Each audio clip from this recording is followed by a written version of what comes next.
say fate can change in a moment. And for one nation it did, on a quiet stretch of road under the early sun of Burkina Faso. But before we tell the full story, hear this. A barefoot child stood alone on the highway and stopped the president's convoy with nothing but a dream. That decision saved his life. Now let's begin. The morning air carried a gentle breeze over the open land, the sun casting soft golden light across the plains. A line of black government vehicles raced along the smooth asphalt highway, tires humming in rhythm with the urgency of a presidential mission. At the center of the convoy, heavily guarded and polished to shine, sat the vehicle of President Ibrahim Traoré. Inside, dressed in elegant traditional garments, he flipped through a folder of important documents, his brow focused. "We must reach the capital in 2 hours," he told his assistant. "This meeting isn't just business. It's for the future of this country. We cannot afford delay." "Yes, Your Excellency," came the prompt reply. The driver pressed harder on the pedal, and the cars surged forward. Everything seemed perfect. The road was clear, the escorts were alert, the journey smooth. Then, out of nowhere, a small figure stepped onto the road. The tires screeched. Dust shot into the air. The entire convoy slammed to a halt. "What in the world?" a guard barked, leaping out. A child, a girl no more than 5. Her clothes were torn, feet bare, hair tangled with dust. But her eyes carried something ancient, something knowing. "Get off the road," one guard shouted. "This is the president's motorcade. Move before you get hurt." But the girl stood firm. "I need to speak to the president," she said calmly. There was a moment of disbelief. "Little one," a guard muttered, "move. We have no time for games." Still, she didn't budge. "Please, don't go forward. Wait, just for 2 hours." The president, now irritated and curious, exited his vehicle. His steps were measured, strong, yet hesitant. "What is this about?" he asked, voice heavy with a command. The girl looked directly at him. You're the one I came for." President Traoré raised an eyebrow. "Me?" She nodded solemnly. "You must not take this road now. There is danger ahead. Wait for 2 hours." The guards exchanged nervous glances. Laughter bubbled up from one of them. "Wait, because a child told us to?" But she didn't laugh. "If you go now, you will not come back."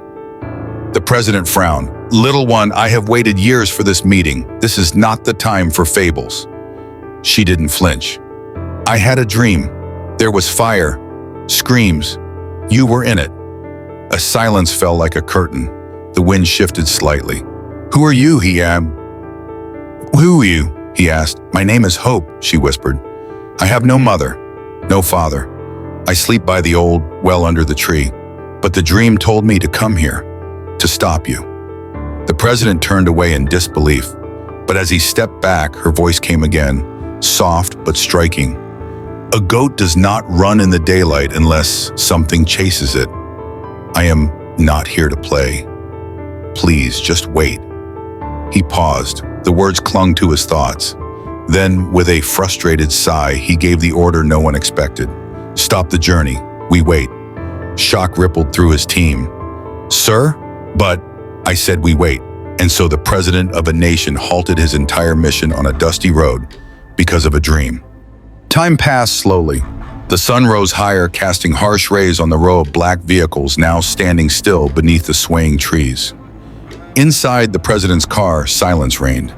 Ibrahim Traoré sat motionless, staring at the clock as it ticked forward. 5 minutes felt like 50. His assistant leaned forward nervously. "Mr. President, another call is coming in." Traoré nodded wearily. On the other end, an international voice barked sharply. "Your Excellency, are you still coming? We cannot wait much longer."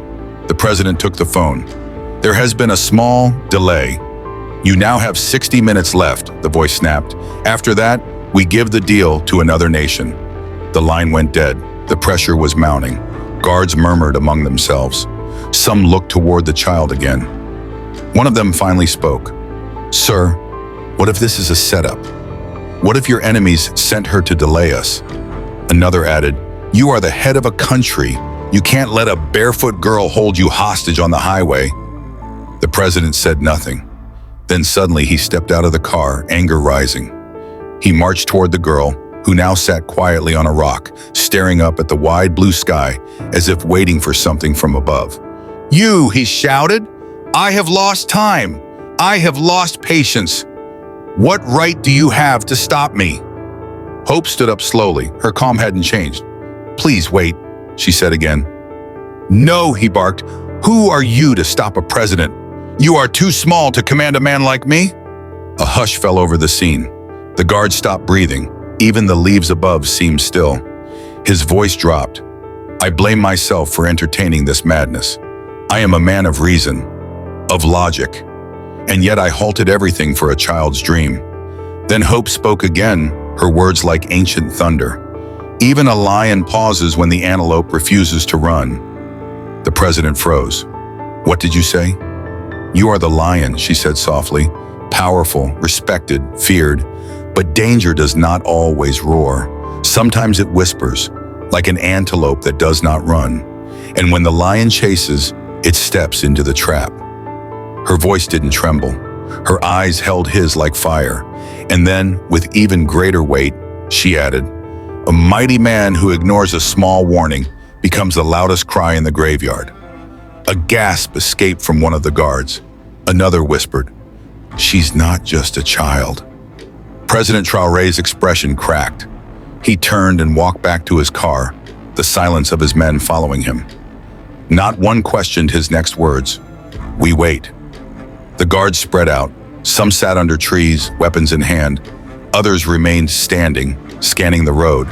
But all of them were watching her now, this girl named Hope, who spoke in parables sharper than any speech, stronger than any weapon. Beside his vehicle, the president leaned his head back.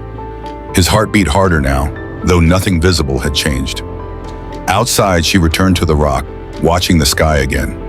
He whispered to himself, "Am I mad, or is she right?" The air grew still, the trees swayed gently. Somewhere in the distance, a bird cried. Then the call came. His assistant's hands shook as he picked up the phone. "Sir, it's from the National Emergency Team." The president's eyes narrowed. "Put it on speaker." A panicked voice filled the car. "Your Excellency, there has been a disaster. A fuel tanker lost control. It exploded right on your route. It ignited over 40 vehicles. Buses, private cars, bikes, all gone." No one spoke. "Sir," the voice cracked, "no one survived. Not one person. It happened around the time you would have passed through." Silence hit the convoy like thunder. The president's face went pale. His guards dropped their eyes. One of them wept quietly. His assistant slid to the floor, breathless. President Traoré opened the door and stepped out like a man in a trance. His legs felt heavy. And there she was, Hope, still seated, still waiting, still silent. But something had changed. He walked toward her slowly. Behind him, the entire presidential guard followed without a word. And then, the unimaginable. The president of a nation dropped to one knee. He looked into the child's eyes, voice hushed. "You saved my life." She looked up, steady and still. "It wasn't me, and it was the dream I was given." "You could have ignored it," he whispered, "but you didn't. You stood here, alone." "I was afraid," she said, "but I was more afraid of staying." The guard stood still as stone. The assistant wiped his face, overcome. And the president, still kneeling, looked at the tiny girl as though she were holding the weight of the nation in her hands. "How many children your age," he murmured, "would do what you did?" She didn't answer. She just looked at the road, then the trees, and then back at him, as if reminding him this moment was not about praise. It was about life. Behind them, the convoy was silent, engines turned off, radios quiet. Even the birds had stilled again. One of the older guards whispered, "Sir, this child, she's not ordinary. This is a message from above." The president slowly rose to his feet, his gaze still locked on Hope. "From today," he said, "you are not alone anymore." She tilted her head slightly. "You are not an orphan," he continued, voice steady but filled with emotion. "You are my child now. You are the daughter of this land. You saved your people." Hope's lips trembled. She said nothing, but her eyes, so strong before, now shone with something new, relief. The weight she had carried alone was now shared. The president turned to his men. "We return, slowly." The convoy rolled forward again, but this time with reverence, not urgency. Each vehicle moved like it was carrying sacred cargo. In the back seat of the president's car, Hope sat beside him. Her small frame leaned against the soft cushion, hands folded, eyes scanning the passing trees. She didn't speak, and she didn't need to. Everyone in that convoy knew, if not for this child, they would have all died that morning. When the gates of the presidential compound came into view, the staff outside prepared to receive their leader. But something was different. When the car door opened, it wasn't just the president who stepped out. He was holding the hand of a dusty, barefoot girl in a torn dress. Whispers began, eyes widened, but no one asked questions. Not yet. Inside the palace, the president called for an emergency gathering. Senior officials, advisors, media representatives, security chiefs, they all came quickly, expecting news of political tension or foreign affairs. What they found was something else entirely. Hope stood beside the president as he stepped to the front of the grand hall. "Ladies and gentlemen," he began, his voice powerful but controlled. "What I'm about to say is not about strategy or economics or politics." He looked around the room. "This is about life and death." A stillness took over the hall. No one moved. "I was on my way to a meeting," and he said, "a meeting that could have changed our nation's financial future. My convoy was moving fast. All was going well. Then she stepped out." He gestured toward Hope. "An orphan, alone, with nothing but her voice. She told me to stop, to wait, for 2 hours." Gasps echoed through the room. "She said if I continued, I would not return. We laughed at first. We doubted. But her eyes..." He paused. "Her eyes held a truth I could not explain. I chose to listen." He paused again, letting the silence stretch. And just over an hour later, the road we were meant to take exploded. A cry broke from one of the staff. 40 vehicles, gone. Not one survivor. That would have been us. His voice trembled. "She saved us." The hall remained silent, save for the sound of a few people crying quietly. She stood on a road where no one else would stand. She spoke when no one else dared. She did it without shoes, without food, without anyone behind her. He looked down at her. She looked up at him, and in that look, the room saw something deeper than titles or power. "This child," the president declared, "is no longer just a girl. She is a guardian of this nation. She is the hope we all forgot we needed." He turned back to the staff. "From today, she lives here. She will be raised here, educated, protected. She will walk these halls not as a guest, but as my daughter." The room erupted, not with applause, but with tears. The moment demanded reverence, not celebration. And Hope, she didn't smile, she didn't cry. She simply stood still, absorbing a future she never asked for but had earned. If you felt the weight of this story, let us know in the comments. What would you have done in her place? Would you have stood in front of that convoy? Your thoughts matter. The next morning, the entire country held its breath. Burkina Faso had seen many things: conflict, change, leadership transitions. But never this. Never had the head of state appeared before the nation with a child in his arms, not as a symbol, not for politics, but for something deeper. Truth. News stations cut their regular programs. Radios buzzed with urgency. Market stalls fell quiet. Children in schools were gathered near screens. Grandmothers turned up the volume. President Ibrahim Traoré appeared on screen, seated beside the same girl from the road. She wore clean clothes now. Her hair was brushed, but her face held the same strength, the same quiet fire. And then the story began. He told it plainly. No embellishments, no propaganda. Just a road, a dream, a warning, and a decision. She stood there, he said, while my entire security team was ready to move. She didn't flinch. She said, "Don't go, wait." And we did. He paused, and because we waited, we are alive. The story rolled across the land like thunder. From the markets of Ouagadougou to remote farming villages, people listened. Some sat with hands clasped, others wept. Even the skeptics fell silent. He shared her parables. Even a lion pauses when the antelope refuses to run. A big man who refuses to hear a small warning becomes the loudest cry in the graveyard. These were not just lines anymore. They became echoes in the hearts of a nation. Elders repeated them to their grandchildren. Shopkeepers painted them on wooden signs. Teachers wrote them on blackboards. Something was shifting. Hope had become more than a child. She had become a voice. And in that moment, President Traoré looked straight into the camera and said, "No leader is too powerful to listen, and no voice is too small to be heard." His words did not call for applause. They called for reflection. He stood and held the girl's hand high, not to display her like a hero, but to honor her as family. "My daughter," he said, "my hope." After the broadcast ended, the silence across the nation remained for several seconds. It was the kind of silence that follows truth. Then the noise returned, but it wasn't noise of politics or protest. It was the voice of a people inspired. Radios replayed the speech. Mothers hugged their children. Even rival political leaders issued statements of praise. In homes where parents once ignored their children's dreams, something changed. In schools, children were asked, "What would you do if you saw danger? Would you speak?" And many replied, "Yes," like hope. She started school the next week. Her uniform was neatly pressed, her bag was light, but her name was heavy on the air, hope. No longer a word people said casually. Now it meant something else entirely. Inside the palace, her days were quiet but meaningful. Tutors came.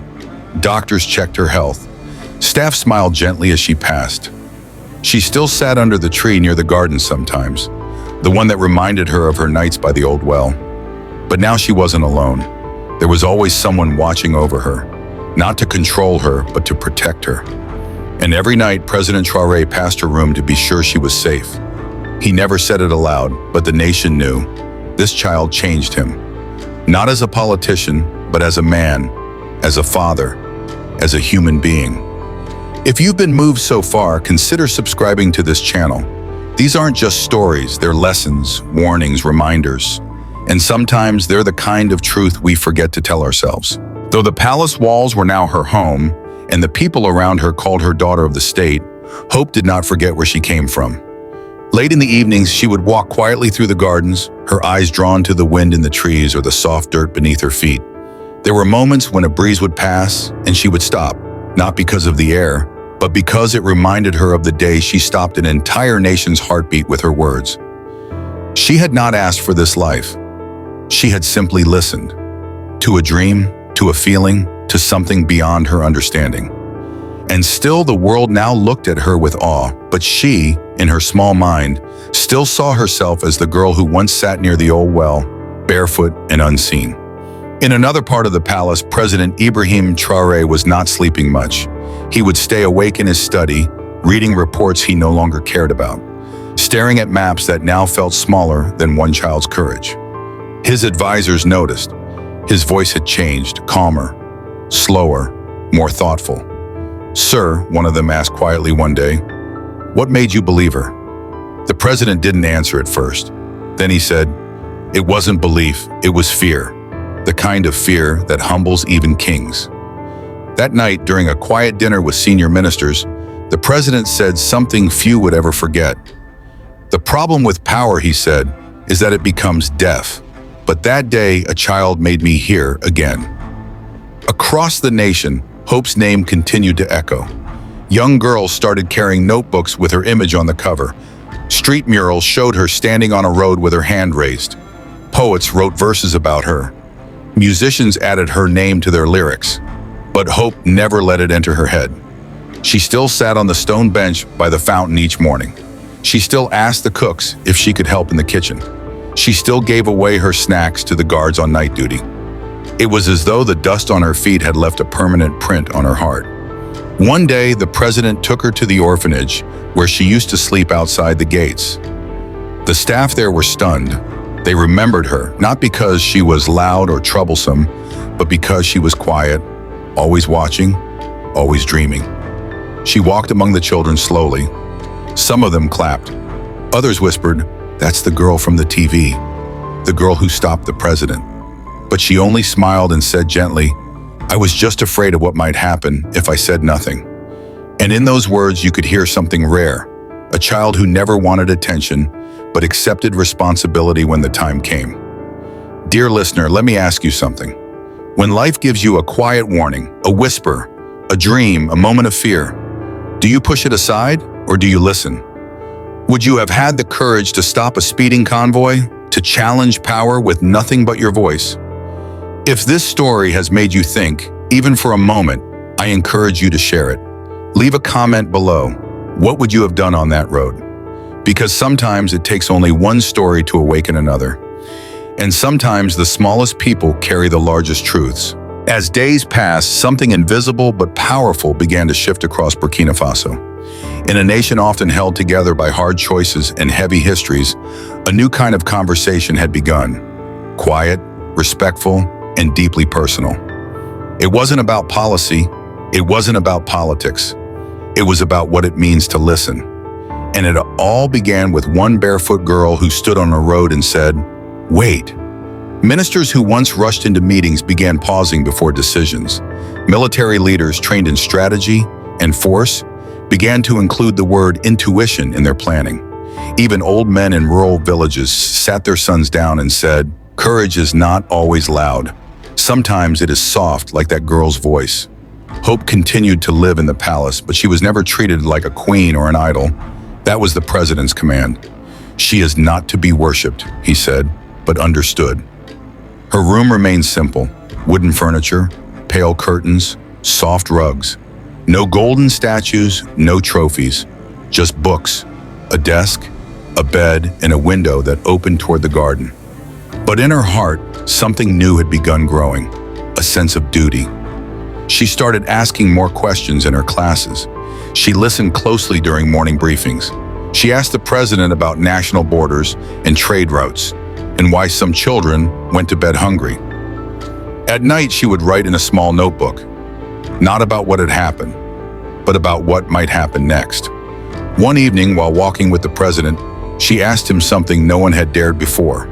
"Do you ever wonder how many other warnings we've ignored?" He stopped mid-step. Her words, simple as they were, carried the weight of a nation's regrets. "Yes," he said finally, "too many." She nodded slowly. "Maybe that's why I had the dream, because this time, someone needed to hear it." The conversation stayed with him. That night, he called a closed meeting with his intelligence and emergency response teams. "No more ignoring the small signs," he ordered. "I don't care if it's a child, a farmer, a teacher. If someone sees something and speaks, we listen." The room was silent.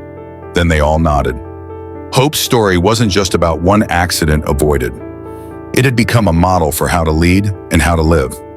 Across the country, emergency hotlines were expanded. Community leaders were trained to listen better. Schools introduced a new subject, listening and warning, built around her story. And still, she stayed quiet. She didn't want a monument.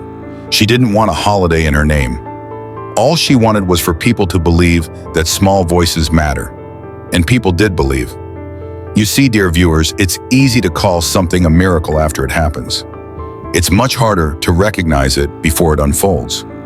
That's why this story matters. Because someone did see the fire before the flames, and someone listened. If you've made it this far, thank you. Stories like this deserve to be remembered, not just watched. If you haven't already, consider subscribing. It helps us keep telling stories that the world too often forgets. President Ibrahim Traoré had been many things in his life: a soldier, a strategist, a speaker, a symbol. But never had he been still. Until Hope, for the first time since taking office, he no longer believed that speed was always strength or that decisiveness alone was leadership. He had learned that pause could be power. That waiting, when guided by wisdom, even the wisdom of a child, could be more courageous than action. Those close to him noticed. He asked more questions during briefings. He waited a few seconds longer before signing documents. And when tensions rose in the cabinet, he would calmly say, "Let's listen again." His ministers followed suit, not because he commanded them to, but because the silence that saved their lives on that dusty road had become their teacher. Meanwhile, Hope began attending special council sessions, not to speak, but to observe. She would sit quietly, her legs swinging gently from a chair that was too high, her eyes moving from one speaker to another. Sometimes, when debates grew heated, her presence alone calmed the room. One day, during a session on education reform, a minister stood up and said, "Before we vote, I want to ask what Hope thinks." The room turned to her. She looked at them, powerful, suited, respected, and said gently, "If the smallest child in the village cannot understand your plan, it will not work." There was silence, then nods, then change. Word of her presence began to spread again, not as myth or miracle, but as influence. Foreign diplomats took note. "They call her Hope, yes," one ambassador whispered during a reception. "She is not just a child, she is policy." But she didn't care for the attention, she cared for meaning. In her letters, yes, she had begun writing to children across the country. She wrote things like, "Trust your voice. It was given to you for a reason." And dreams are not always fantasy, sometimes they're instructions. Those letters were pinned to school walls and passed from child to child like sacred poems. In one village, a young boy stopped his father from lighting a fire near a broken gas tank. He said, "Hope says even a small warning is worth listening to." That fire never happened, and once again, a child saved a family. That's the world she was shaping, not through policy or laws, but through awakening. She made people believe in something they had forgotten, that protection does not always come from weapons, but sometimes from wisdom, spoken in small voices. Dear listener, if this story has reminded you of someone you once ignored, or a dream you once pushed away, maybe now is the time to return to it. The world doesn't always shout its warnings, sometimes it whispers them in the voice of a child. Let us not forget that the greatest change often begins with the quietest voice. Time passed, but the story never grew old. Hope had become part of the national rhythm, not a passing trend, not a forgotten headline, but a steady drumbeat in the soul of the people. Across the land, songs were sung in her name, not to praise her, but to remind each other to stay awake, to stay alert, to listen deeply. Children drew pictures of her in school, always with calm eyes and a steady hand raised. Some drew the convoy, stopped on the road, the trees hanging above. Others simply drew the word hope in large letters surrounded by stars. Even those who once doubted her now repeated her words. One elderly village chief, known for rejecting modern politics, stood before his community and said, "If the president of a nation can kneel before a child, then I too can kneel before truth." That was her legacy. Not fear, not awe, but humility. And yet, through it all, Hope remained herself. She still wore simple clothes, still rose early, still sat in the garden after school to watch the leaves fall. She never demanded, never corrected, never claimed she had all the answers, because she knew she didn't. She was still learning. But what she did know was this: when something inside you tells you to speak, you must. One quiet evening after dinner, President Traoré sat with her on the palace balcony. The sky was clear. The stars, ancient and full of stories, hung above them. "Do you ever think about that day?" he asked. She nodded slowly. "Sometimes, but mostly I think about what would have happened if I had stayed quiet." The president turned to her. "I think about that too, every day." They sat in silence, then she said softly, "I don't remember the names of my parents, but I remember their voices. And I think, the dream I had, it was their voices warning me." He reached for her hand, and in that moment there were no titles, no offices, no guards, just a child and a man, both survivors of something greater than they understood. That night, the president wrote in his journal something he hadn't done in years. He wrote, "This girl reminded me that power is not in the loudest words, but in the stillness between them." I once thought leadership meant never hesitating. I now know that true leadership begins when you listen to the voice you least expect. He closed the journal and looked out over the quiet city and homes. People were still awake, talking about the girl with the warning. In schools, teachers were preparing lessons around her parables. In the streets, murals glowed beneath lanterns. The message was not fading. It was multiplying, and though hope had returned to her quiet life, her story continued to travel across radio waves, phone screens, and most of all, hearts. If you believe this story should reach more people, help us spread it. Leave a comment, share your thoughts, and consider subscribing. Every voice matters, especially the ones that remind us to slow down and pay attention, because sometimes survival isn't about strength, it's about listening. In time, stories fade, faces change, then memories can soften at the edges. But not this one, because the lesson it carried had rooted itself too deeply to vanish. In Burkina Faso and far beyond its borders, the name Hope was no longer just a name. It had become a principle, a call, a pause. Years later, people still told the tale. Grandparents retold it by firelight. Teachers turned it into plays. Historians recorded it not as folklore, but as an event, a national turning point that began not in parliament, not in policy, but in a dream, in what a strange, beautiful irony. That in a world driven by noise, power, and urgency, everything changed because one child said, "Wait." Hope grew. Not into a queen or a ruler, but into a thinker, a listener, a young woman whose wisdom was shaped by silence more than by applause. She did not seek office, she did not build an empire, she chose to build people. She spent her years visiting schools, speaking softly with children in dusty villages, reminding them that truth does not require volume to be powerful. At the age of 17, during a national youth gathering, she was asked to give a speech. It was expected to be grand, inspiring, poetic. She stood quietly on stage, looked at thousands of young faces, and simply said, "Trust the quiet voice inside you. One day it may save a life." Then she stepped down. That was her way, simple, piercing, true. In his final years, President Ibrahim Traoré would sometimes be found sitting beneath the old tree in the palace garden, a notebook in hand, writing reflections he never shared publicly. One of those pages read, "She didn't save just my life. She saved what I had forgotten, humility. And she reminded me of something I wish I'd known long ago, to lead with listening." When he passed away, a small ceremony was held, not with military bands or endless speeches, but with parables read aloud by school children, and Hope, now grown, stood in silence beside his resting place, wearing the same calm expression as the girl who once stopped him on the road. She laid a single white flower on his grave and whispered, "Thank you for listening." There were no cameras, no press, just that moment.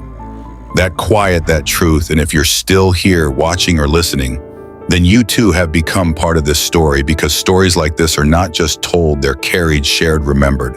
And sometimes when the world grows too loud to think, we return to them, not for escape, but for guidance. So let this one guide you. Remember the child who stood in front of power. Remember the man who chose to stop. Remember that sometimes the most important voices come from the smallest mouths, and that dreams, when spoken, can save more than lives. They can save a nation. Thank you for staying with us through this journey. If you believe more people need to hear this, share it, reflect on it, and if you haven't yet, subscribe. Not for numbers, but for stories that matter.